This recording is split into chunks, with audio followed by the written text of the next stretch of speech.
Genesis, this Shabbat, an appropriate Torah portion for a bat mitzvah, an appropriate Torah portion for someone beginning to create a young adulthood and then an adult life.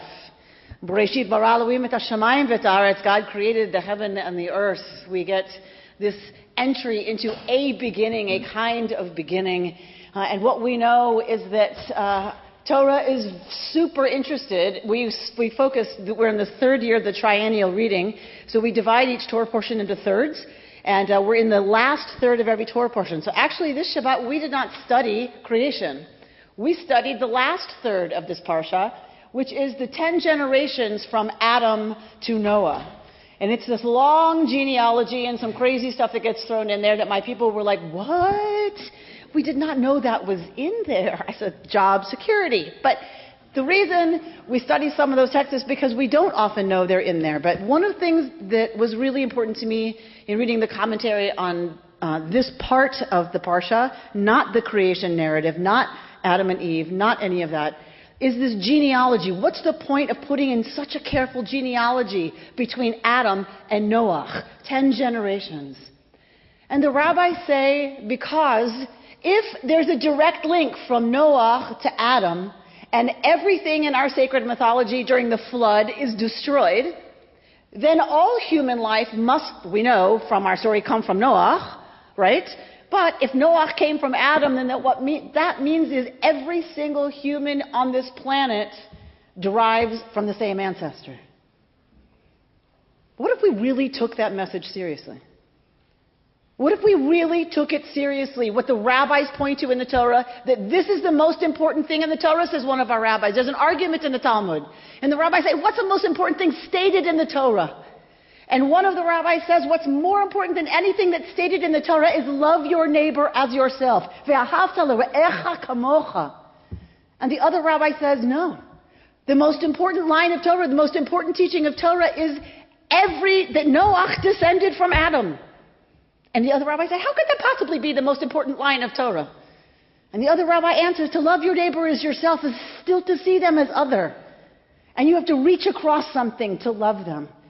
But if we take seriously that Noah was from Adam, directly related to Adam, then what it means is all of us are kin.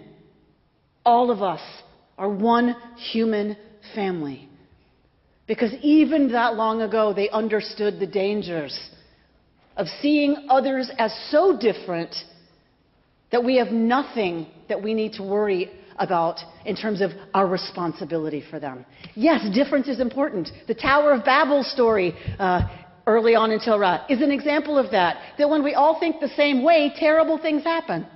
Think Nazi Germany, right? We don't have to go that far back. We don't have to go far anywhere in this world to find when people think too much alike and they get too much power, terrible things happen. So we need diversity, we need different experiences, we need different kinds of people, we need different ways of looking at things and different ideas. But when we forget that we all belong to one another, we create a world that makes no sense to the divine. So as we move into this Shabbat after Parshat Bereshit, may we not take for granted this glorious creation we are given, because we are doing it in so many ways that it is now 90 degrees in October in Atlanta, Georgia, where I'm from, where the leaves are supposed to be turning and it's supposed to be crisp and chilly and whatever, right? We are changing things on this planet in a way that is subjecting other species to suffering and degradation and annihilation. We are allowing the annihilation and disappearing and torture of human beings in this world. It is unacceptable that we forget how glorious this world is and that it's been given to us in trust. It's been given to us as a gift. Climate change is caused by us. So many things are being caused by us, whether by our action or by our inaction.